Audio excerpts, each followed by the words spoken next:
आप देख रहे हैं श्री हरि कृपा आश्रम चैनल। संस्थापक स्वामी श्री हरि चैतन्य पुरी जी महाराज।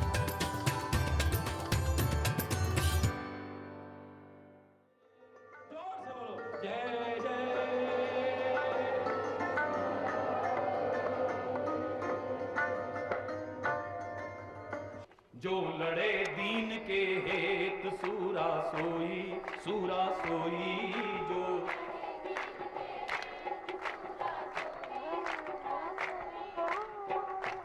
पुरजा कट मरे, पुरजा कट मरे, तो न छाड़े खेत सूरा सोई जो लड़े दीन के हेत, जो लड़े दीन के हेत सूरा सोई जो। यहां पर कोई ये भेदभाव नहीं है कि हिंदू है, ये मुसलमान है, ये सिख है, ये ईसाई है, ये जैन है, ये बौद्ध है, ये पारसी है। नहीं, महापुरुषों ने कोई भेद नहीं किया है, उनके लिए सब इंसान है। तभी तो मैंने कहा था, हरि चैतन्य समझते हो तुम हिंदू मुस्लिम सिख ईसाई, अरे पगलो तुम हो आपस में सब भाई भाई, मिलकर के इस राष्ट्र को आगे बढ़ाओ, समाज को आगे बढ़ाओ। ये तो हमने भेदभाव पैदा करे, परमात्मा ने कोई भेदभाव पैदा नहीं किया। कोई भेद नहीं है उसके यहाँ, ना कोई हिंदू है, ना कोई मुसलमान है, ना कोई सिख है, ना कोई ईसाई है, ना कोई जैन है, ना बौद्ध है। उसके यहाँ से तो सारे के सारे इंसान के रूप में आ रहे हैं, पर दुर्भाग्य से हम इंसान नहीं बन पा रहे। इंसान हम नहीं बन पा रहे, वो तो एक ही रूप में सबको देख सकते। सबका खून एक जैसा है, सबकी हड्डियां एक जैसी हैं, शरीर वही है, आत्मा सबके अंदर वही है। ये तो हमने भेद पैदा कर दिया।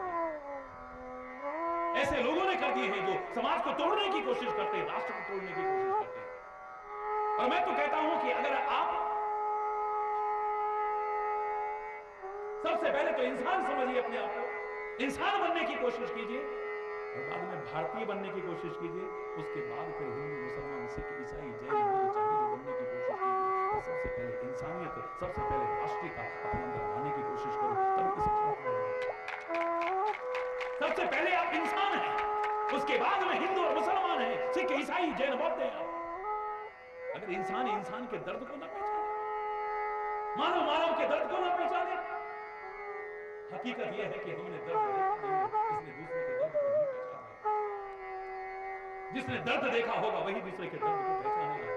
जाके पाँव न फटी बीवाई सो का जाने, बोलो ना पीड़ पराई, वो दूसरे की पीड़ा को क्या समझेगा जिसके पाँव की बीवाई कभी फटी नहीं है। जिसके पैर में कांटा लगा होगा वही दूसरे के दर्द को पहचान सकता है। भयानक युद्ध हुआ महाभारत का, कितना खून बहा, बोलिए। जरासी बातों को प्रतिष्ठा का प्रश्न बना करके, प्रेस्टीज पॉइंट बना करके कितनी बड़ी भयानक नदियां बह गई खून की, कितने लोग अनाथ हो गए, कितनी मांगे उजड़ गई, क्या क्या दशा नहीं हुई थी। आप जरा उठा करके देखिए, ज्यादा पुराना नहीं है। चीत्कार कर उठती मानवता उस भयानक दृश्य को देखकर। और ऐसे में एक घटना हुई थी जो शायद आपने कभी ध्यान नहीं दिया। महाभारत को कभी पढ़ के देखिए, और आप लोगों को तो बहम डाल दिया है ना, महाभारत घर में आ गया तो घर में लड़ाई हो जाएगी। अरे ये गीता भी महाभारत का ही एक अंश है। गीता भी महाभारत का एक अंश है, उसी में ही इसको पढ़ करके तो लड़ाइयां खत्म होती हैं, द्वेष खत्म होता है, कलह कलेश खत्म होता है, अशांति खत्म होता है। इन धर्म ग्रंथों के घर में आने से कलह कलेश अशांति होती नहीं बल्कि दूर होती है। हमें बड़ी गलतफहमियां पैदा करती है। उस महाभारत के एक दृश्य को याद करके रोंगटे खड़े हो जाते हैं, जहां पर दानवता की चरम सीमा को लांघ दिया था। अश्वत्थामा ने द्रौपदी के 5 बेटों की बड़ी नृशंस हत्या की थी, टुकड़े टुकड़े कर दिए, टुकड़े टुकड़े कर दिए थे। एक मां के दिल पर क्या गुजरती होगी ये तो नहीं जान सकता। जिसके 5-5 बच्चे उसकी आंखों के आगे टुकड़े टुकड़े कर दिए जाएं, उसके दिल पर क्या बीतती होगी, सोचिए। क्या उसके हृदय की दशा होगी, सोचिए आप जरा।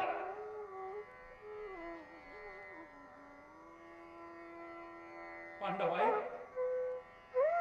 द्रौपदी की वो बुरी दशा देखी, भगवान श्री कृष्ण आए, द्रौपदी की वो बुरी हालत देखी, उनकी भी आंखों में आंसू बहाए उस दानवता को देख करके।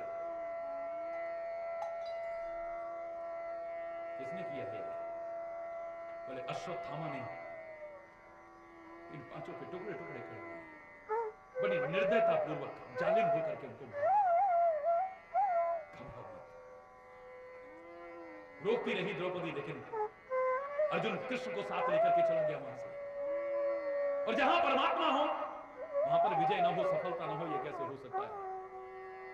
भगवान श्री कृष्ण अर्जुन के साथ रथ लेकर के गए, अश्वत्थामा को पकड़ करके ले आए, बांध करके द्रौपदी के सामने डाल दिया। ये सच्ची घटना है। निरीह अवस्था में द्रौपदी के सामने बंधा हुआ पड़ा है अश्वत्थामा। भगवान श्री कृष्ण भी कहने लगे, अर्जुन भी कहने लगे, ये तेरा अपराधी है, ये तेरा दोषी है, इसको जो सजा देना चाहे द्रौपदी तू दे। तेरे 5 पुत्रों की निर्दयता पूर्वक इसने हत्या की है, इसको कठोर से कठोर दंड दे। द्रौपदी की आंखों में आंसू आ गया, दिल तो रो ही रहा था, आंखें भी रोने लगी जो सूख चुकी थी। कहने लगी, इसे खोल दो,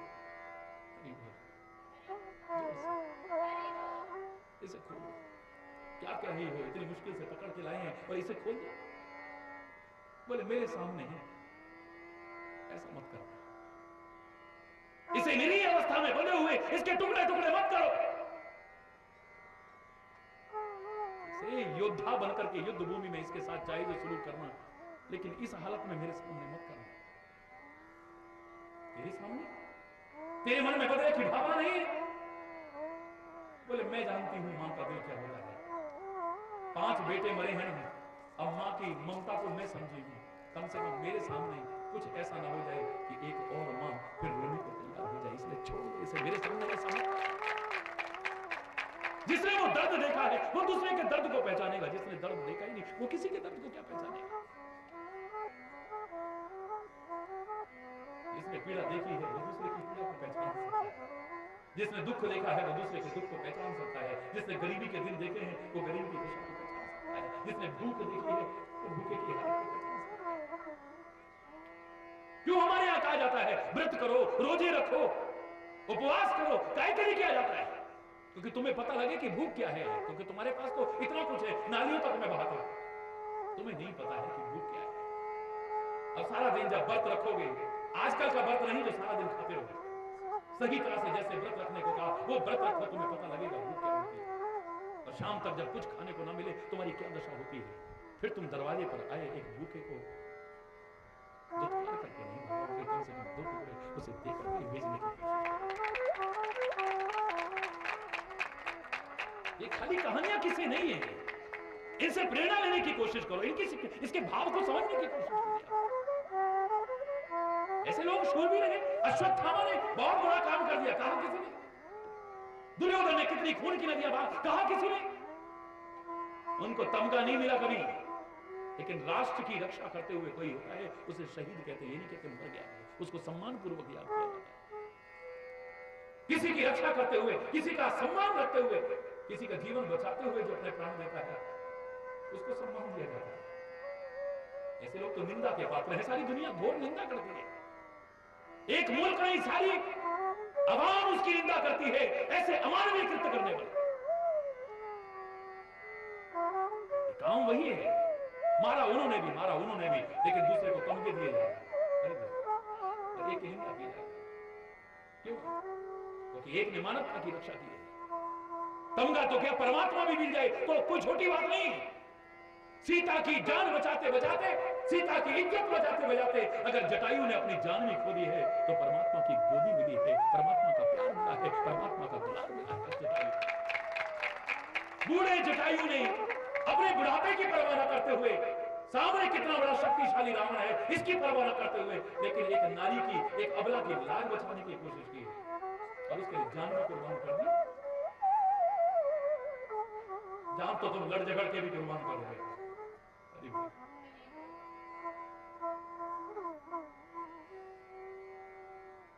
जान तो तुम गंदी चीजें खा करके भी कुर्बान कर रहे हो। जान तो अज्ञानता के कारण आत्महत्या करके भी कुर्बान कर रहे हो, लेकिन यही अगर किसी की जान बचाते हुए अगर कुर्बानी की होती तो दुनिया तो नहीं करती। मरना तो एक दिन है। इस राष्ट्र के लिए समर्पित रहते हुए, अपनी मातृभूमि के लिए समर्पण करते हुए, मानवता की रक्षा के लिए राम ने लड़ाई लड़ी तो कोई राज्य पाने के लिए, किसी को लूटने के लिए?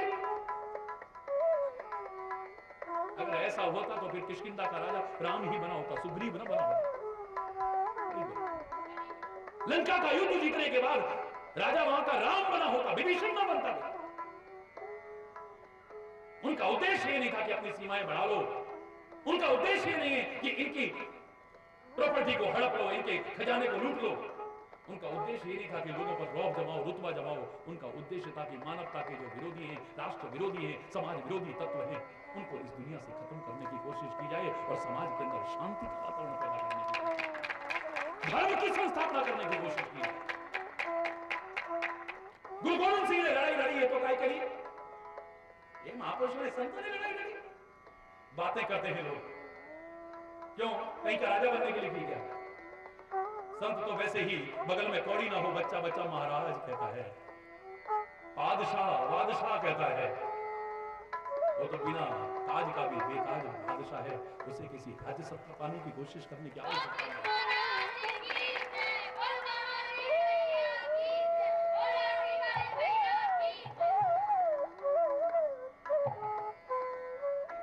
धर्म की रक्षा के लिए, राष्ट्र की रक्षा के लिए, कोई सत्ता हड़पने के लिए नहीं, कोई सुख भोगने के लिए नहीं, वो तो बेताज बादशाह है। मैंने बताया था आपको कि एक बार एक व्यक्ति मेरे पास अभिमान से आके लगा, महाराज हम राजा हैं वहां। हरि बोल, बड़ा आकड़ के बोला। और महाराज जी ना आकड़ करते हैं ना बर्दाश्त करते हैं। हरि बोल, हरि बोल, हरि बोल, हम राजा हैं वहां के। मैंने कहा होगा भाई।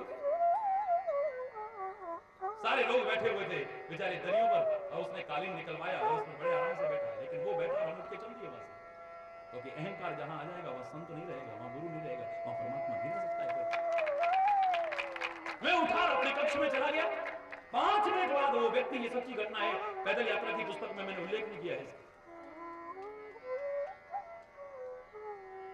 मैं अंदर जब गया 5 मिनट बाद ही, पता नहीं बड़ी व्याकुलता से वो आकर के, मैंने जानबूझ के, जो सर्दियों में हिमालय में भी कंबल नहीं डालता था, उसने जानबूझ के कंबल से ढक लिया अपने आप, पैर पकड़ के, महाराज। मैंने कहा जा, बड़ा आया राजा कहीं का। अरे यहाँ बगल में एक कौड़ी ना हो और बच्चा बच्चा हमें महाराज कहता है, इतना याद रखना। नहीं नहीं नहीं महाराज जी, हमसे गलती हो गई, हम तो शाह हैं यहाँ के। मैंने कहा तू शाह है तो संत तो शहंशाह है। तेरे अंदर अभी भूख है, मान सम्मान की भूख है, और कुछ आ जाए इसकी भूख है। तू संतुष्ट नहीं है, तू तृप्त नहीं है। लेकिन संत उसी को कहते हैं, चाह गई चिंता मिटी मनुआ बेपरवाह, जिनको कुछ नहीं चाहिए वो है शहंशाह। मैं संत तो शहंशाह होता है। इस अहंकार के छज को, अहंकार के सूप को लेकर के चूहा अगर बिल में घुसना चाहे कभी नहीं घुस पाएगा। ऐसे ही इस अहंकार के सूप को लेकर के तू उधर घुसना चाहे कभी नहीं घुस पाएगा, बाहर ही रह जाएगा। धर्म की क्लास में नहीं घुस सकता, सत्संग में नहीं घुस सकता, परमात्मा के गुरु गोविंद सिंह ने लड़ाई लड़ी है, मानता हूं मैं, पर काय के लिए लड़ी? इस मानवता के लिए लड़ी, मानव को सताने के लिए नहीं लड़ी। राम ने लड़ाई लड़ी है इस मानवता की रक्षा के लिए, धर्म की रक्षा के लिए, पृथ्वी की रक्षा के लिए, इसको सताने के लिए नहीं लड़ी। कृष्ण ने लड़ाई लड़ी है तो धर्म क्षेत्र बना करके की, वहां पर भी गीता का ज्ञान साथ रहता है, वहां भी धर्म का साथ रहता है। ये रेड क्रॉस आज चला है, लेकिन इन महापुरुषों ने तो तब किया है कि जिनसे लड़ाई लड़ी है उन्हीं में जाकर के प्यासे को पानी पिलाया है, जख्मी में दवाई लगाने की कोशिश की। मानवता को छोड़ा नहीं है, धर्म को छोड़ा नहीं है, सत्य को छोड़ा नहीं, तो उनको कोई हराने की ताकत नहीं कर पाया। उनको आज भी लोग याद करते हैं, तब भी करते थे, और जब तक ये दुनिया रहेगी उनको कोई भूल नहीं सकता। इन लोगों ने तो इस हिंसा का तांडव मचा करके कुछ इलाके पर कब्जा किया होगा, लेकिन ऐसे लोगों ने जो धर्म के अनुसार चलते हैं, सत्य और अच्छाई पर चलते हैं, मानवता को साथ लेके चलते हैं, वो तो दिलों पर राज करते हैं, और एक इलाके के नहीं सारी दुनिया के दिलों पर राज करते हैं। लड़ाई लड़ी है, लेकिन वहां पर भी क्या साथ है? ऐ विभीषण, इस रथ की आवश्यकता नहीं है, पहले दशरथ बनने की आवश्यकता है। इस 10 इंद्रियों पर नियंत्रण करने की आवश्यकता है, और इसी जीवन को ही रथ बना लो तुम। और इस रथ में 2 पहिए हों, बराबर बराबर के पहिए हों। कौन से? सौरज धीरज तेहि रथ चाका। सौर्य और धैर्य रूपी पहिए 2 होने चाहिए। और हल्का सा इशारा कर रहा हूं, द्वारा दोहराना सा तो लगेगा। आपके सामने उदाहरण सुनाया मैंने, महाराणा प्रताप कितना शूरवीर था, लेकिन एक दिन प्रतिकूलता के कारण वो शूरवीरता काम नहीं आई।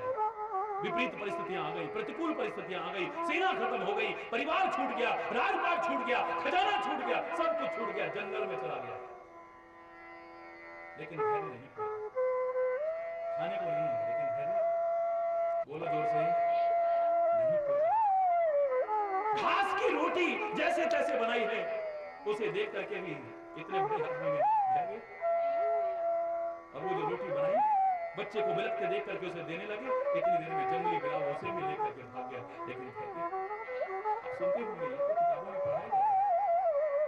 उस घास की रोटी को भी नहीं बचा पाए, उसे भी जंगली बिलाव लेकर के भाग गया।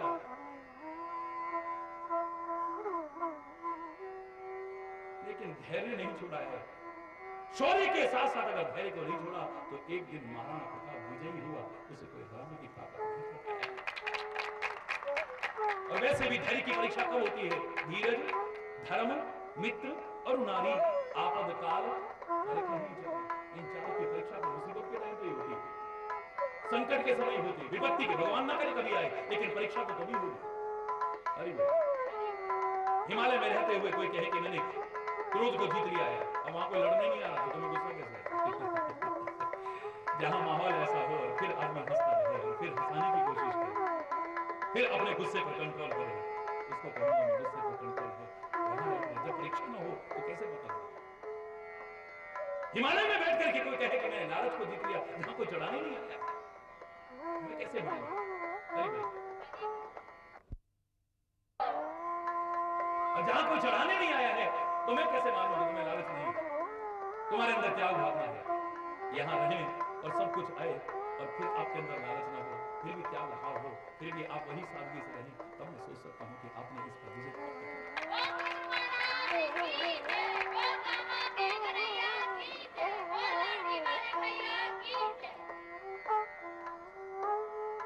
अब यहां पर हम कैसे मान लें बताइए? हम बड़े धैर्यशाली हैं, हम कभी धैर्य को नहीं खोते हैं, हम घबराते नहीं हैं। सामान्य जीवन में तो कोई भी कह सकता है, लेकिन जहां प्रतिकूलता हो, फिर आदमी ना घबराए। संकट के बादल मंडरा रहे हैं, और फिर आदमी ना घबराए। मुसीबत सामने हो, फिर आदमी ना घबराए। मैं तो उसे ही धैर्य कहूंगा, क्योंकि धैर्य की परीक्षा तभी होती है, मित्र की परीक्षा तभी होती है। अच्छे अच्छे में तो बहुत दोस्त बन जाते हैं, बड़े मित्र बन जाते हैं, बड़े फ्रेंड्स बन जाते हैं, लेकिन भगवान ना करे कभी संकट की घड़ी आए, मुसीबत की घड़ी आए, विपत्ति का समय आए, और फिर भी कोई साथ में आए, असली दोस्त तो वही है।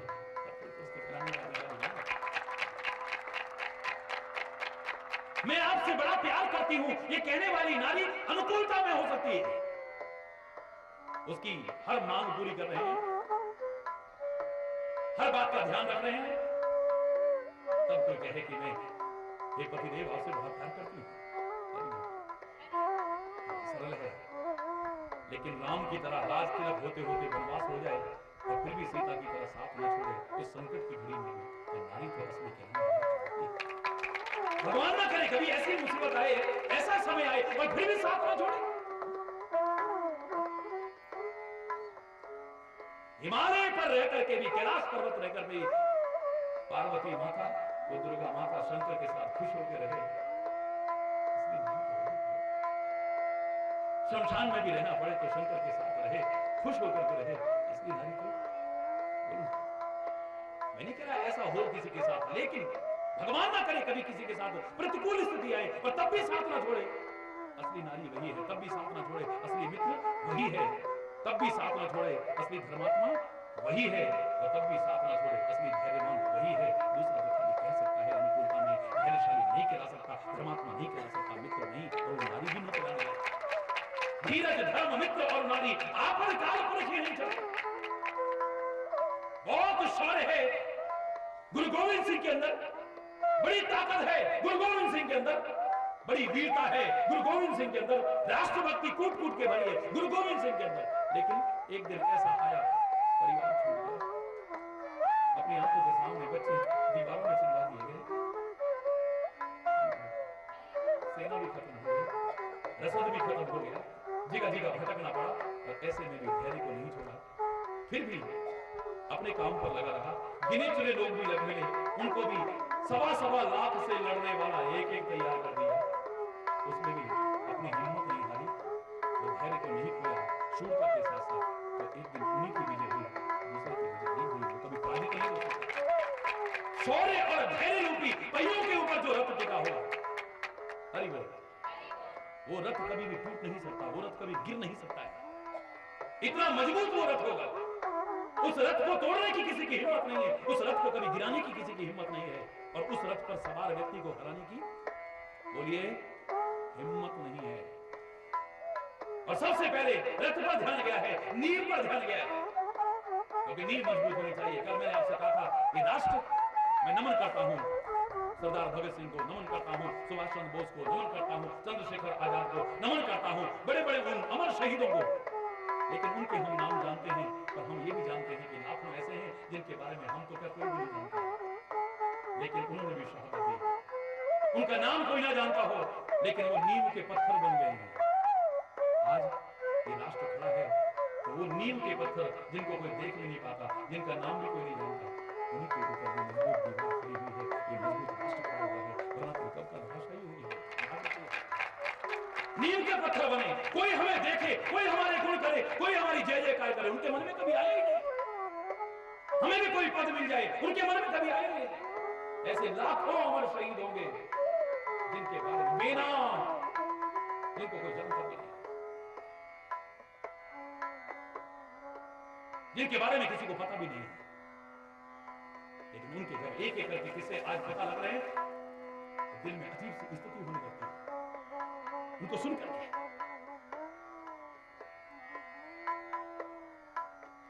पहले पहियों पर ध्यान गया है, उसके बाद में ऊपर गया है, सबसे ऊपर, नीचे देख करके तब ऊपर की तरफ देखने की कोशिश करना। पहले नीचे देख करके चलो, ठोकर वही आदमी नहीं खाता जो नीचे देख करके चलता है। ऊपर देख के चलेगा क्या होगा, बोलो। और जीना भी मैं उसी को मानता हूं। जीना माने, मैंने कहा था सीढ़ियां, यहां पर पौड़ियां कहते हैं, लेकिन हिंदुस्तान के ज्यादातर भागों में जीना कहते हैं उसे। स्टेप्स जो है, स्टेप्स, उनको क्या कहते हैं, जीना। और मैं उसको देख करके, क्योंकि हिंदुस्तान के ज्यादातर हिस्सों में उसे जीना कहते हैं, उसे देख करके ये अंदाज लगाया था, ये जीना, ये पौड़ियां, ये सीढ़ियां चढ़ने के लिए बनाई जाती हैं, उतरने के लिए चढ़ी जाती हैं, लेकिन स्टेप जब स्टेप एक एक सीढ़ी करके जो चढ़ता जाए, आगे बढ़ता जाए, नीचे से लेकर वो एक दिन ऊंचाइयों को, उन बुलंदियों को छूता है, और जो एकदम से ऊपर चढ़ना चाहे तो कई बार नीचे गिर जाता है, अपनी हड्डियों में तोड़ना पड़ता है, किसी लायक नहीं रहता है ऊपर चढ़ने के, तो क्या चलने लायक भी नहीं रहता है। सबसे पहले नीचे देख करके करो। आप जीवन के किसी भी क्षेत्र में देख करके, हम बड़ा ऊपर देखते हैं, सुख में अपने से ऊपर वालों को देखते हैं तो दुखी रहते हैं। हमारे पास 2 कमरों का मकान है, लेकिन जिनके 6 कमरे हैं उन्हें देखते हैं तो हम बड़े दुखी हैं। काश हमने नीचे देखा होता, जिनके पास किराए का तो क्या, झोपड़ी तो क्या, फुटपाथों पर भी रहने के लिए ठीक से जगह नहीं है, उनको डंडे मार के वहां से कितने दिन भगा दिया जाता है। रात होती है तो बेचारे इसी में रहते हैं कि कभी कोई आ गया तो हमें यहां से भी उठा देगा। हम पर दुनिया के लोग शक करते हैं, ये फुटपाथों पर पड़े हुए हैं, यही चोर होंगे, यही उचक्के होंगे, यही पता नहीं कैसे वहां भी चैन से पड़े नहीं रह सकते।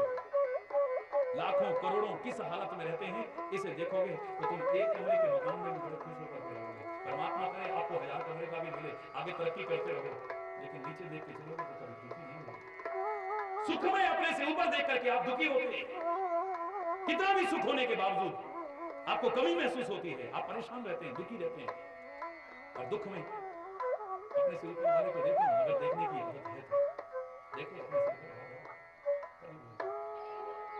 देखो अपने से ऊपर वाले को दुखी, तो आप अपने आप को दुखी नहीं समझोगे, कहोगे फिर भी हम लाखों से अच्छे हैं। अरे देखो दुनिया में तो कैसे कैसे बीमार, कैसे कैसे परेशान, कैसे कैसे चिंतित, ऐसे ऐसे दुखी लोग पड़े हैं कि उनके सामने हमारा दुख तो कुछ भी नहीं है। हम जो अपने आप को कहते थे दुनिया के सबसे बड़े दुखी,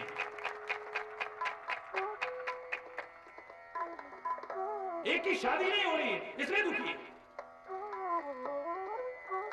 एक की शादी हो गई तो संतान नहीं हो रही इसलिए दुखी है, एक की संतान हो गई पर लड़की हो गई इसलिए दुखी है।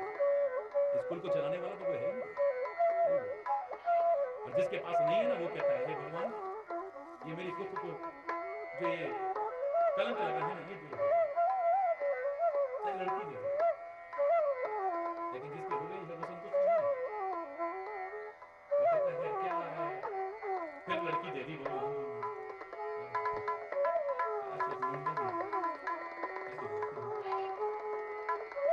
हम सुख में अपने से ऊपर वाले को देखते हैं, दुख में अपने से नीचे वाले को देखते हैं, दुखी रहते हैं। अगर इतना ही देखने वाले दिखने की आदत है, ऊपर देखने की आदत है, तो भगवान को सबने ऊपर वाला कहा है। देखो ना ऊपर वाले को, हर चीज में साथ लेकर चलो ना ऊपर वाले को, तो फिर कभी भी ठोकर नहीं खाओगे, कभी भी गिरोगे नहीं, कभी खाओगे नहीं। ये ऊपर वाला शब्द मतलब जो हर चीज में हमसे ऊपर है उसे साथ लेके चलो ना, उस पर ध्यान रख करके चलो ना। ऊपर वाले का मतलब ये नहीं कि वो आकाश में बैठा हो, वो तो सब जगह है, सृष्टि के कण कण में समाया है, कहां नहीं है। जैसे पुष्प है और इसमें सुगंधी है, दिख रही है, महसूस होती है, इसके रोम रोम में व्याप्त है ये खुशबू, इसमें बोलो ना रोम रोम में व्याप्त है। कौन सा फूल का कौन सा हिस्सा है जिसमें खुशबू नहीं बसी हुई? मेहंदी के पत्तों में लाली है पर दिखती नहीं है, हाँ कष्ट उठाओ तो दिख सकती है, इसे पीसने की कोशिश करो तो दिख सकती है, समाई पड़ी है पूरी तरह से इसमें। दूध में मक्खन है पर दिखता नहीं है, कोशिश करो तुम मक्खन को ला सकते हो, मक्खन तुम्हें दिख भी सकता है अगर कोशिश करो तो, है तो सही उसमें, पर दूध का कौन सा ऐसा कण है जिसके अंदर वो मक्खन का अंश न हो? जैसे दूध के हर कण के अंदर मक्खन का कण छुपा हुआ है, जैसे फूल के हर कण के अंदर खुशबू छुपी हुई है, जैसे मेहंदी के हर पत्ते में लाली छुपी हुई है, ऐसे ही परमात्मा सृष्टि के कण कण में समाया है। ऐसी कौन सी जगह है जहां पर परमात्मा नहीं है, और ऐसा कौन सा तुझे है जिसके अंदर परमात्मा है? कौन है ऐसा? हे वाल्मीकि, हे मुनिराज, हमें कोई जगह बताओ, जंगल में हम कहां रहे? तो वाल्मीकि ने यही कहा था, हे प्रभु मुझे पहले वो जगह बता दो जहां पर आप न हो, तो मैं आपसे कह दूं वहां रहो। अरे दुनिया की कोई जगह ऐसी नहीं जहां पर आप न हो। कहते सब हैं लेकिन इसे समझ नहीं पाते। जीवन में अगर हमें ये याद रहे कि परमात्मा सृष्टि के कण कण में समाया है, तो हमसे कोई पाप नहीं होगा, कोई अनाचार नहीं होगा, कोई दुराचार नहीं होगा। आप बताइए भगवान सब जगह है कि नहीं? सारे बोलो। भगवान का मतलब वो परम सत्ता जिसे आप राम कहते हो, कृष्ण कहते हो, शिव कहते हो, अल्लाह कहते हो, वाहिगुरु कहते हो, खुदा कहते हो, जो भी आप कहते हो, वो अलग अलग नहीं है, अलग अलग जैसा लगता है, नाम अलग अलग है, अपनी अपनी भावना से लोगों ने रख ली है। वो भगवान कोई अलग अलग नहीं है, परमात्मा कोई अलग अलग नहीं है, सब जगह है कि नहीं? सारे बोलो। जो कहता हो सब जगह नहीं होता, वो सब जगह है वो हाथ उठाओ, ये सारे जानते। लेकिन जब हम कोई पाप करने लगते हैं, जब कोई अपराध करने लगते हैं, हमें याद रहता है कि यहाँ भी भगवान देख रहे हैं, ना इतने कोई नहीं देख रहे, तब उस समय भूल जाते हैं कि एक नजर ऐसी है जिससे हम कभी नहीं बच पाए, दुनिया की नजर से कभी बच जाए। गुरु महाराज ने सिखाया कि परमात्मा सृष्टि के कण कण में समाया है, दुनिया का कोई ऐसा एक कण मात्र भी नहीं, अणु अणु परमाणु परमाणु में समाया, कोई जगह ऐसी नहीं है जहां पर परमात्मा ना हो। और कुछ दिन बाद जब ये चैप्टर याद हो गया, तो कौरव और पांडव सारे के सारे बैठे थे, सारे विद्यार्थी बैठे थे, उनको एक एक सेब दिया और कहा ऐसी जगह रखकर के आना जहां कोई देखे। सारे रखा, एक युधिष्ठिर गया, एक युधिष्ठिर के अलावा सारे के सारे रखा है। ओ भाई सेब रखा है? बोले हाँ जी, ऐसी जगह रखे है चिड़िया भी पर नहीं मार सकती। हम तो ऐसी जगह रखे हैं चींटी भी नहीं दिखाई दे सकती। हम तो ऐसी जगह रखे हैं जहां पर सूर्य की किरणें भी नहीं घुस सकती। हम तो ऐसी जगह रखे हैं जहां पर हवा भी नहीं प्रवेश कर सकती। और तो कोई क्या देखेगा गुरु महाराज? तो युधिष्ठिर, ये तुम वापस क्यों ले आए? बोले गुरुदेव, आपने कहा था कोई और देखे ना देखे, और एक नजर ऐसी है जो सृष्टि के कण-कण में समाई है और हर समय हमारे मन में भाव आता है, करेंगे तो बाद में उसको पहले जान रहती है। उस नजरों से कोई नहीं छुप सकता, दुनिया से चाहे कोई छुप। तो मुझे ऐसा लगा कि एक नजर ऐसी है, चाहे कोई नहीं देख रहा है, नहीं देख रही चींटी, ना आ रही हो चिड़िया, ना आ रहा हो कोई इंसान, लेकिन वो नजर तो मुझे देखी। ये भाव भी अगर हमारे मन में आए तो गलती करेंगे। अभी आरती उतारे थे, ओम जय जगदीश हरे, और उसी कमरे में फिर बेईमानी करते हैं, उसी कमरे में रिश्वत खाते हैं, उसी कमरे में झूठ बोलते हैं, उसी कमरे में गलत कर्म करते हैं। ये भूल जाते हैं। अभी कैलेंडर रह गया, अब नहीं लगता कि भगवान जी जो उनकी नजर हमारी तरफ पड़ी है। गुरु महाराज सच्ची मुच्ची गुरु महाराज का फोटो लगा है। अब अभी तक तो गुरु महाराज कहते जय गुरु बलिहारी, जय गुरुदेव बलिहारी है। जब गलत करने लगे तो फिर ये फोटो कौन सा देख लेगा? फिर हमारे मन में ये सोच लेना, जिस दिन तुम सोचने लग गए कि गुरु महाराज की, परमात्मा की नजरें हर क्षण हमारे ऊपर हैं, दुनिया देखे ना देखे लेकिन वो हमें निरंतर देखता है, आप कोई भी गलत कर्म नहीं कर पाएंगे, कोई अधर्म नहीं कर पाएंगे, कोई अत्याचार नहीं कर पाएंगे, कोई हिंसा नहीं कर पाएंगे, कोई विरोध नहीं कर पाएंगे, कोई द्वेष नहीं कर पाएंगे, हर बुराइयों से, हर विकृतियों से बच जाओ। भूल जाते हैं, फिर याद नहीं रहता, फिर भूल जाते हैं। सौरज धीरज तेहि रथ चाका। मैं तो इतना सुंदर रथ बता रहा हूं, महाराज जी कोई रथ पर मत बिठाओ। महाराज जी खुद तुम्हें ऐसा रथ बता रहे हैं धर्म के अनुसार, शास्त्रों के अनुसार, कि जिस पर अगर तुम भी सवार हो गए तो याद रखना, जीवन में कुछ ऐसा करके जाओगे, तुम्हारी जय जयकार होगी, तुम्हारी निंदा नहीं होगी, तुम्हारी आलोचना नहीं होगी, और कभी भी पराजय का मुंह नहीं देखना पड़ेगा, हमेशा जीत ही जीत होगी, विजय ही विजय होगी। लेकिन उस रथ में दो पहिए लगाना, शौर्य और धैर्य के, कभी धैर्य को मत खोना और कभी शौर्य कम मत होने देना, शूरवीर बनना, बलशाली बनना, वीर मत बनना, महावीर बनना। हिंसा फैला करके महावीर नहीं बनता है, अपने आप को वीर समझ सकता है, वीर होता नहीं। महावीर तो महावीर स्वामी को कहा है तो अहिंसा व्रत अपना नहीं सकता। महावीर हनुमान जी को कहा है तो लंका जलाने के कारण नहीं कहा, और कुछ करने के कारण नहीं कहा, राक्षसों को मारने के कारण नहीं कहा, अपने आप को जीतने के कारण कहा, अपने आप पर नियंत्रण करने के कारण कहा। जितेंद्रिय बुद्धिमताम वरिष्ठम वातात्मजम वानरयूथ मुख्यम श्री राम दूतम शरणं। वो है मेरे महावीर, वो है मेरे महावीर, और ऐसे लोग हैं महावीर, वो चाहे आप हो, मैं हूं, या कोई भी है, वो महावीर कहलाने लायक हो सकता है तो दुनिया को नहीं, अपने आप को पहले जीतता है। ऐसा व्यक्ति कहां है? और जिसने दुनिया को जीत लिया, अपने आप को न जीता, एक दिन कहीं ना कहीं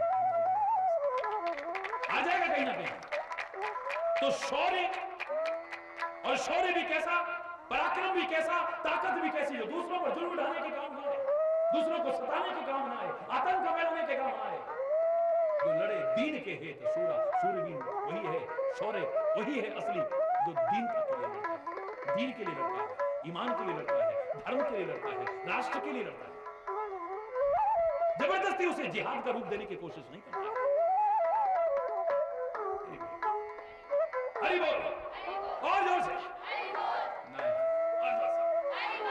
और जोर से, हरि बोल। शौर्य और धैर्य रूपी दो पहिए हैं, और कल मैंने आपसे कहा था ये दो पहिए बराबर चलें, घर घर में बराबर चलें, पति पत्नी को भी रथ के दो पहिए कहा है ग्रस्त के, ये बराबर चलें, मिलकर के चलें, कंधे से कंधा मिला करके चलें, एक दूसरे की भावनाओं की कदर करते चलें, किसी को छोटा या बड़ा समझ करके न चलें, हर एक का सम्मान रखते हुए चलें। पति पत्नी की भावनाओं का सम्मान करे, पत्नी पति की भावनाओं का सम्मान करे, पति पत्नी के जो संबंधी हैं उनका सम्मान करे, और पत्नी पति के जो संबंधी है उनका सम्मान करे। वो उसके माँ बाप को गालियां ना दे, वो उसके माँ बाप को गालियां ना दे। हरि बोल।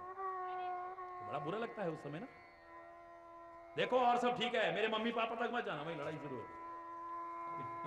ये बराबर चलने चाहिए भैया, एक दूसरे की भावनाओं की कदर करना चाहिए। तो परिवार में याद रखना, हमारे यहां नारी की जिस घर में पूजा नहीं है, लक्ष्मी के रूप में उसकी पूजा कर सकते हो, लेकिन गृह लक्ष्मी को अगर प्रताड़ित करोगे तो घर में कभी भी सुख शांति नहीं होगी। लक्ष्मी की अगर पूजा करें और घर की लक्ष्मी को जलाने की कोशिश करें, लक्ष्मी कभी खुश नहीं होगी। यत्र नारस्तु पूजते रमनते तत्र देवता वाली संस्कृति है हमारे देश की। देवी माता की पूजा करें और घर में मां जो देवी माता पहले बैठी है माता, उसका अपमान करें तो माता कभी खुश नहीं होगी।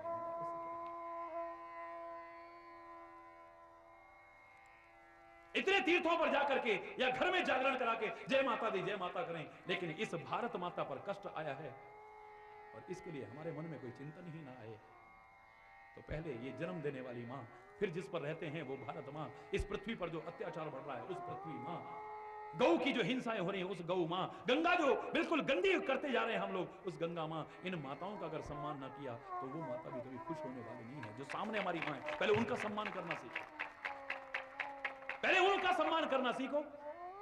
आपके सामने गीता मां है, उसके उपदेश पर चलो। आपके सामने गंगा मां है, उसकी जैसी पवित्रता अपने अंदर लाने की कोशिश करो, उसको पवित्र रखने की कोशिश करो। आपके सामने गौ मां है, उसकी सेवा करने की कोशिश करो। ये नहीं कि उसे निचोड़ा और छोड़ दिया बाजार में डंडे खाने के लिए और गंदगी खाने के लिए। यहां पर महाराज जी ने बोला गौ माता की, सावरे जय बोली, और घर में जाते ही अब गई बाजार में डंडे खा रही, दुकान में मुंह मारती तो डंडे खा रही है। खाली आप ऐसे मत सोचिएगा, ये सच बता रहा हूं। जब देखते हैं तो बड़ा दुख होता है उस समय। भारत जैसे देश में जहां पर भगवान कृष्ण ने आकर के गोपाल तक कहलाने में कोई शर्म नहीं की है, गौचारण करने में कोई शर्म नहीं की है, गोवर्धन पर्वत तक की पूजा की है, गौ का सम्मान किया है, गौ की पूजा की है। आज उसी देश में अगर गौओं की ही दशा हो और यहां तक कि देश भर में हत्याएं हो तो इससे बड़ी शर्म की और बात क्या है। भगवान कृष्ण कैसे खुश हो जाएगा, सोचिए। ये कितनी माताएं हैं हमारी, और फिर सामने जो माँ बाप हैं। गाना तो बड़ा अच्छा गाया, ये तो सच है कि भगवान है। सुना है कभी आपने? नहीं सुना? धरती पर रूप माँ बाप का उस विधाता की पहचान है, ये तो सच है कि भगवान है। बड़े प्यार से गाया, आजकल जगह जगह गाया जा रहा है।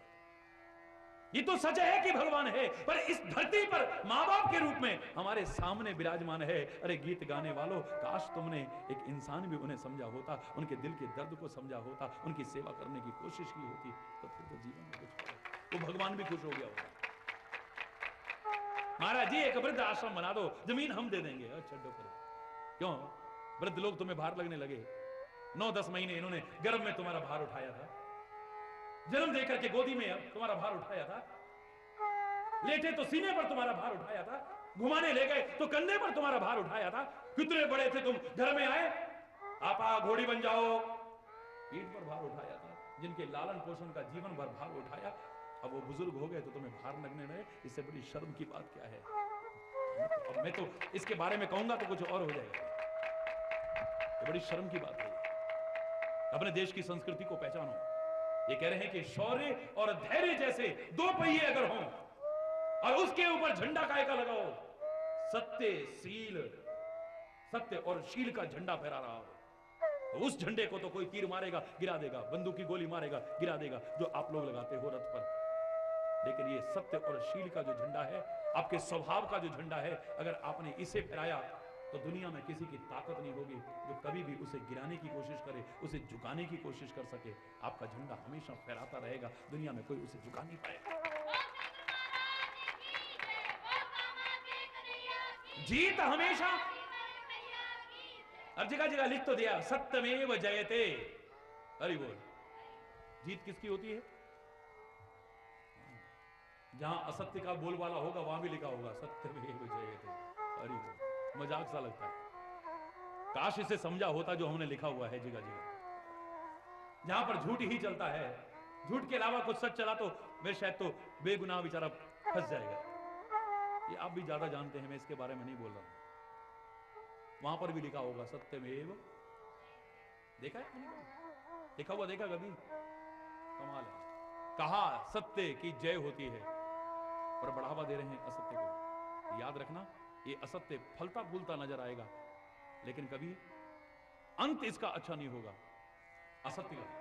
और सत्य के ऊपर अगर आप चले तो मैं दावे से कह रहा हूं, दुनिया में आपका झंडा झुकाने की कोई कभी कोशिश नहीं कर पाएगा। जीत ही जीत आपके पास होगी, अंतिम विजय आपकी होगी। असत्य फलता फूलता चाहे नजर आए, अधर्म फलता फूलता चाहे नजर आए, बुराई फलती फूलती चाहे नजर आए, लेकिन अंत में आपकी जीत होगी। एक दिन आपका होगा और आप सहसा कह उठोगे, हम होंगे कामयाब, हम होंगे कामयाब। एक दिन वो दिन हमारा होगा, उसको कोई हमसे छीन नहीं सकता है। मैंने एक भजन सुना था, परमात्मा भी तो सत्य स्वरूप है, उसका झंडा कोई झुका पाया कभी? कोई नहीं झुका पाएगा। कितने लोग परमात्मा की निंदा भी करें, आलोचना भी करें, परमात्मा के नाम का कोई झंडा झुका करके दिखाए ना कभी। परमात्मा से तात्पर्य जिसे आप अलग अलग नामों से पुकारते हैं, उस परम सत्ता से उसका झंडा कोई झुका के दिखाए ना, नहीं झुक सकता है। ध्यान से सुनियो लाला अपना, मैं कहता डंके की चोट पर। ये हरिदर्शन का गीत था, आपने सुना होगा शायद। मैंने फिल्म तो नहीं देखी, लेकिन ये गीत जरूर सुना। बड़ा अच्छा गीत था, प्रहलाद के मुख से गलाया। मैं कहता डंके की चोट पर, ध्यान से सुनियो लाला।